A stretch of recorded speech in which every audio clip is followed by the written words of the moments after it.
السلام علیکم دوستو، میں ہوں آپ کا ہوسٹ محمد کامل۔ امید کرتا ہوں آپ سب لوگ خیریت سے ہوں گے۔ آج کا ہمارا ٹاپک ہے حضرت ابو ہریرہ رضی اللہ تعالیٰ عنہ کی زندگی اور ان کی اسلام کے لیے خدمات۔ بغیر کسی تاخیر کے ہم چلتے ہیں اپنی ویڈیو کی طرف۔ سب سے پہلے آپ تمام دوستوں سے گزارش ہے کہ میرا چینل سبسکرائب کر دیں اور ساتھ بیل کے بٹن کو بھی دبا دیں تاکہ نئے آنے والی ویڈیوز آپ کو بآسانی سے مل سکیں۔ دوستو، حضرت ابو ہریرہ رضی اللہ تعالیٰ عنہ کی پیدائش سن 602 میں وادی عقیق میں ہوئی اور آپ کی وفات سن 679 میں ہوئی اور آپ کی تدفین جنت البقیع میں ہوئی۔ آپ کے ایک بیٹے تھے جن کا نام محرر بن ابی ہریرہ ہے۔ آپ رضی اللہ تعالیٰ عنہ کا قبول اسلام۔ حضرت ابو ہریرہ رضی اللہ تعالیٰ عنہ خیبر کے پہلے سال اسلام لائے۔ 4 سال سفر و حضر میں حضور اکرم صلی اللہ علیہ وآلہ وسلم کے ساتھ سائے کی طرح رہے۔ آپ رضی اللہ تعالیٰ عنہ کو بلیوں سے بہت پیار تھا، حتیٰ کہ ایک بار آپ اپنی آستین میں بلی لیے ہوئے حضور اکرم صلی اللہ علیہ وآلہ وسلم کے پاس پہنچے تو حضور اکرم صلی اللہ علیہ وسلم نے فرمایا، تم ابو ہریرہ یعنی بلیوں والے ہو۔ تب آپ اس کنیت سے مشہور ہو گئے۔ مدینہ منورہ میں 59 ہجری میں وفات ہوئی اور جنت البقیع میں دفن ہوئے اور تقریباً 87 سال کی عمر پائی۔ آپ نے غضب کا حافظہ پایا۔ آپ رضی اللہ تعالیٰ عنہ سے 4364 حدیثیں مروی ہیں۔ قبول اسلام کے بعد رسول اللہ صلی اللہ علیہ وسلم نے آپ کا نام عمیر رکھا۔ ہریرہ حرہ کی تصغیر ہے، اس کا مطلب ہوتا ہے بلی۔ آپ کو بلیوں سے بہت محبت تھی، اس لیے آپ اس کنیت سے مشہور ہوئے۔ غزوہ خیبر کے موقع پر مدینہ آ کر اسلام قبول کیا اور زندگی کا بیشتر حصہ رسول اللہ صلی اللہ علیہ وآلہ وسلم کی صحبت میں گزارا۔ حضرت عمر کے زمانے میں مدینہ میں جا کر گوشہ نشین ہو گئے۔ آپ کا حلیہ مبارک۔ آپ رضی اللہ تعالیٰ عنہ کا رنگ گندم گوں، شان کشادہ، دانت آبدار تھے اور آگے 2 دانتوں کے درمیان خالی جگہ تھی۔ زلفیں رکھا کرتے تھے، بالوں میں زرد خضاب لگاتے اور داڑھی کو سرخ مہندی لگاتے تھے۔ لباس عموماً سادہ استعمال کرتے تھے۔ عموماً 2 رنگین کپڑے ہوتے تھے، کبھی کبھی کتان وغیرہ کے بیش قیمت لباس استعمال کیا کرتے تھے۔ اسلام کی دیگر خصوصیات کے ساتھ ایک اہم خصوصیت یہ ہے کہ اس مذہب کے ماننے والوں نے پیغمبر خدا رسول اللہ صلی اللہ علیہ وآلہ وسلم کے اقوال و افعال کو احادیث کی صورت میں نہ صرف بیان کیا بلکہ 1400 سال کے بعد آج بھی من و عن محفوظ رکھا ہوا ہے۔ احادیث کی مختصر سی کتب شمائل نبوی المعروف با شمائل ترمذی کا ہی آپ مطالعہ فرمائیں تو اندازہ ہوگا کہ کس حزم و احتیاط سے اور کس توجہ اہتمام سے صحابہ کرام رضوان اللہ عنہم نے رسول اللہ صلی اللہ علیہ وسلم کی احادیث مبارکہ کو ہم تک پہنچایا۔ یہ حضرات آپ صلی اللہ علیہ وسلم سے اجمال کی تفصیل معلوم کر کے ایسے مسائل حل کر کے کہ بدن کا رواں رواں ان کے احسان تلے دبا نظر آتا ہے۔ یہ خدمت بہت سے صحابہ کرام رضوان اللہ عنہم نے انجام دی، لیکن کثرت روایت کے باعث بعض حضرات ممتاز مقام پر فائز ہوئے۔ ان میں بھی سیدنا ابو ہریرہ رضی اللہ تعالیٰ عنہ کو جو منفرد مقام حاصل ہے وہ کسی اور کے حصے میں نہیں آیا، اس لیے انہیں بجا طور پہ امت محمدیہ کا سب سے بڑا محدث کہا جاتا ہے۔ حضرت ابو ہریرہ رضی اللہ تعالیٰ عنہ کی مرویات کی مجموعی تعداد 5374 ہے۔ ان میں سے 325 متفق علیہ، 79 بخاری اور 93 مسلم منفرد ہیں۔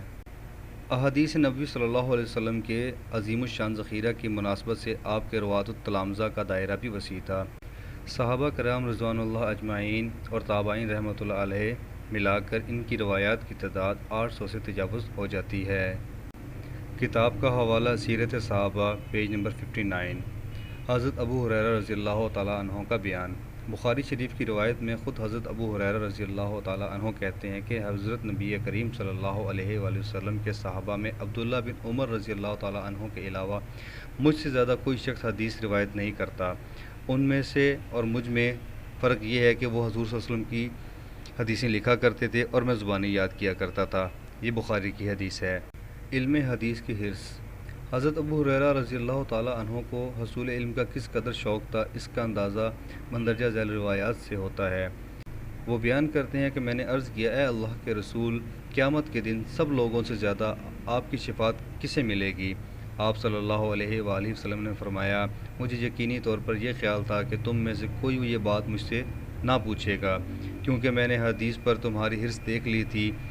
قیامت کے دن میری شفاعت سب سے زیادہ فیض یاب وہ شخص ہوگا جو صدقے دل سے اخلاص کے ساتھ لا الہ الا اللہ کہے گا۔ یہ بخاری کی حدیث ہے۔ حصول علم میں آپ کی جفا کشی۔ آپ رضی اللہ تعالیٰ عنہ کی زندگی میں ہی کثیر روایات پہ اعتراض کیا گیا تو آپ رضی اللہ تعالیٰ عنہ نے فرمایا، لوگ کہتے ہیں کہ ابو ہریرہ بہت احادیث بیان کرتا ہے، حالانکہ پیٹ بھرنے کے علاوہ میں رسول اللہ صلی اللہ علیہ وسلم کے ساتھ ہر وقت لگا رہتا تھا، میں خمیری روٹی نہ کھاتا، عمدہ لباس نہ پہنتا تھا، یعنی میرا تمام وقت علم کے حصول کے سوا کسی چیز کو حاصل کرنے میں صرف نہیں ہوتا تھا، اور نہ میری خدمت کے لیے کوئی فلاں خادم یا فلاں خادمہ تھی، بلکہ میں بھوک کی شدت کی وجہ سے اپنے پیٹ پر پتھر باندھ لیا کرتا تھا۔ بعض اوقات میں کسی کو کوئی آیت اس لیے پڑھ کر اس کا مطلب پوچھتا تھا کہ وہ مجھے اپنے گھر لے جا کر کھانا کھلا دے، حالانکہ مجھے اس آیت کا مطلب معلوم ہوتا تھا۔ مسکینوں کے ساتھ سب سے بہتر سلوک کرنے والے جعفر بن ابی طالب رضی اللہ تعالیٰ عنہ تھے، وہ ہمیں اپنے گھر لے جاتے اور جو کچھ میسر ہوتا ہمیں کھلاتے۔ بعض اوقات تو ایسا ہوتا کہ صرف شہد یا گھی کی کپی ہی نکال لاتے اور ہم اسے پھاڑ کر اس میں جو کچھ ہوتا اسے چاٹ لیتے۔ بخاری۔ ایک معجزہ یا دعائے نبی صلی اللہ علیہ وآلہ وسلم۔ حضرت ابو ہریرہ رضی اللہ تعالیٰ عنہ کہتے ہیں کہ میں نے رسول اللہ صلی اللہ علیہ وآلہ وسلم سے عرض کیا، میں آپ سے بہت سی حدیثیں سنتا ہوں مگر انہیں بھول جاتا ہوں۔ آپ صلی اللہ علیہ وآلہ وسلم نے فرمایا، اپنی چادر پھیلاؤ۔ میں نے چادر پھیلائی تو آپ صلی اللہ علیہ وآلہ وسلم نے اپنے دونوں ہاتھوں سے چلو بنایا اور اس چادر میں ڈال دیا، پھر فرمایا، اس چادر کو اپنے اوپر لپیٹ لو۔ چنانچہ میں نے ایسا ہی کیا، اس کے بعد میں کبھی کوئی حدیث نہیں بولا۔ حضرت ابو ہریرہ رضی اللہ تعالیٰ عنہ کا دوسروں سے آگے نکل جانا۔ حضرت قیس مدنی کہتے ہیں کہ ایک آدمی نے حضرت زید بن ثابت رضی اللہ تعالیٰ عنہ کی خدمت میں حاضر ہو کر کسی چیز کے بارے میں پوچھا تو انہوں نے فرمایا، تم جا کر یہ بات حضرت ابو ہریرہ رضی اللہ تعالیٰ عنہ سے پوچھو، کیونکہ ایک مرتبہ میں حضرت ابو ہریرہ رضی اللہ تعالیٰ عنہ اور فلاں آدمی تینوں مسجد میں دعا کر رہے تھے اور اپنے رب کا ذکر کر رہے تھے کہ اتنے میں حضور اکرم صلی اللہ علیہ وآلہ وسلم ہمارے پاس تشریف لائے اور بیٹھ گئے، ہم خاموش ہو گئے۔ آپ صلی اللہ علیہ وآلہ وسلم نے فرمایا، تم جو کر رہے تھے اسے کرتے رہو۔ چنانچہ میں نے اور میرے ساتھی نے حضرت ابو ہریرہ رضی اللہ تعالیٰ عنہ سے پہلے دعا کی اور حضور اکرم صلی اللہ علیہ وآلہ وسلم ہماری دعا پر آمین کہتے رہے۔ پھر حضرت ابو ہریرہ رضی اللہ تعالیٰ عنہ نے اس طرح دعا کی، اے اللہ، میرے ان دو ساتھیوں نے جو کچھ بھی تجھ سے مانگا میں بھی تجھ سے وہ مانگتا ہوں، اور ایسا علم بھی مانگتا ہوں جو کبھی نہ بھولے۔ حضور صلی اللہ علیہ وآلہ وسلم نے فرمایا، آمین۔ ہم نے عرض کیا، اے اللہ کے رسول، ہم بھی اللہ سے وہ علم مانگتے ہیں جو کبھی نہ بھولے۔ حضور اکرم صلی اللہ علیہ وآلہ وسلم نے فرمایا، یہ دوسری نوجوان یعنی حضرت ابو ہریرہ رضی اللہ تعالیٰ عنہ تم دونوں سے آگے نکل گئے۔ احادیث بیان کرنے کی وجہ۔ حضرت ابو ہریرہ رضی اللہ تعالیٰ عنہ کہا کرتے تھے کہ لوگ کہتے ہیں کہ ابو ہریرہ بہت حدیثیں بیان کرتا ہے، لیکن اگر کتاب اللہ میں یہ دو آیتیں نہ ہوتیں تو میں ایک بھی حدیث بیان نہ کرتا۔ پھر انہوں نے یہ آیات پڑھی جن کا ترجمہ ہے، بے شک وہ لوگ جو ہماری نازل کی ہوئی روشن دلیلوں اور ہدایات کو چھپاتے ہیں، باوجود یہ کہ ہم انہیں کتاب میں کھول کھول کر لوگوں کے لیے بیان کر چکے ہیں، تو ایسے لوگوں پر اللہ بھی لعنت بھیجتا ہے اور دوسرے لعنت کرنے والے بھی لعنت بھیجتے ہیں۔ ہاں، وہ لوگ جنہوں نے توبہ کر لی ہو اور اپنی اصلاح کر لی ہو اور چھپائی ہوئی باتوں کو کھول کھول کر بیان کر دیا، تو میں ایسے لوگوں کی توبہ قبول کر لیتا ہوں، اور میں توبہ قبول کرنے والا بڑا رحمت والا ہوں۔ سورہ بقرہ۔ سچ تو یہ ہے کہ ہمارے مہاجرین بھائیوں کو بازاروں میں خرید و فروخت کرنے کا شغل رہتا تھا، اور ہمارے انصار باغوں میں لگے رہتے تھے، اور ابو ہریرہ کھانے کے علاوہ ہر وقت رسول اللہ صلی اللہ علیہ وسلم کی خدمت میں رہتا اور ایسے اوقات میں بھی حاضر رہتا جب لوگ حاضر نہ ہوتے، اور وہ باتیں یاد کر لیتا جو وہ لوگ یاد نہ کرتے تھے۔ بخاری۔ کتمان علم کا الزام اور اس کا جواب۔ بخاری شریف کی ایک روایت میں ہے، حضرت ابو ہریرہ رضی اللہ تعالیٰ عنہ بیان فرماتے ہیں، میں نے رسول اللہ صلی اللہ علیہ وسلم سے علم کے دو ظرف یاد کر لیے ہیں، ایک کو میں نے پھیلا دیا اور دوسرا اگر میں پھیلاؤں گا تو میرا نرخرا کاٹ دیا جائے۔ بخاری۔ اس پر بعضوں نے نعوذ باللہ یہ الزام لگا دیا کہ حضرت ابو ہریرہ رضی اللہ تعالیٰ عنہ نے جان کے خوف سے بہت سی حدیثیں بیان کرنے سے گریز کیا ہے، لیکن یہ بات ہرگز درست نہیں۔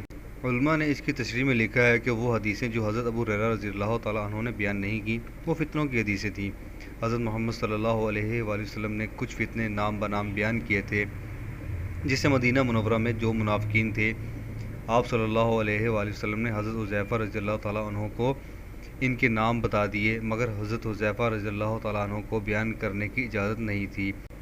اسی طرح حضرت ابو ہریرہ رضی اللہ تعالیٰ عنہ کا معاملہ بھی سمجھنا چاہیے، اور دونوں تھیلیوں کا برابر ہونا ضروری نہیں۔ ممکن ہے کہ ایک تھیلا اتنا بڑا ہو کہ جس میں 5000 حدیثیں آ جائیں اور دوسرے تھیلے میں صرف 5۔ بہرحال ایک تھیلا تو حضرت ابو ہریرہ رضی اللہ تعالیٰ عنہ نے کھول دیا، اس کی حدیثیں بھی امت تک پہنچا دیں، اور دوسرا تھیلا محفوظ رکھ لیا، اسے کھولنے میں فتنے کا اندیشہ تھا۔ اس حدیث میں واضح اس طرف اشارہ ہے کہ جن باتوں کے بیان کرنے سے فتنے کا اندیشہ ہو وہ باتیں لوگوں کے سامنے بیان نہ کی جائیں۔ نیز حضرت انس بن مالک رضی اللہ تعالیٰ عنہ سے روایت ہے کہ رسول اللہ صلی اللہ علیہ وآلہ وسلم نے فرمایا، طلب علم ہر مسلمان پر فرض ہے، اور نااہل کو علم دینے والا سوروں کی گردنوں میں جواہر موتی اور سونا پہنانے والے کی طرح ہے۔ معلوم ہوا کہ ایک ظرف کا بیان نہ کرنا کتمان علم نہیں بلکہ احتیاط پر مبنی تھا، جیسے حضرت حذیفہ رضی اللہ تعالیٰ عنہ نے راز نبی صلی اللہ علیہ وآلہ وسلم فاش نہیں کیا، اسی طرح حضرت ابو ہریرہ رضی اللہ تعالیٰ عنہ نے بھی ان باتوں کو سینے میں محفوظ رکھا، اور احتیاط کا تقاضا بھی یہی تھا۔ دوستو، اگر آپ کو ہمارا ٹاپک پسند آیا ہو یا اگر اس کے اندر کوئی غلطی کوتاہی ہو گئی ہو تو معذرت، اور ہمیں اس بارے میں آگاہ بھی کیجیے گا۔ اس کے ساتھ میں آپ کا ہوسٹ آپ سے اجازت چاہتا ہوں، پھر ملیں گے انشاءاللہ پھر ایسی نئی ویڈیو کے اندر۔ تب تک کے لیے اللہ حافظ، اور چاہتے میرے چینل کو سبسکرائب کر دیں، لائک کریں، فالو کریں۔ اللہ حافظ، فی امان اللہ۔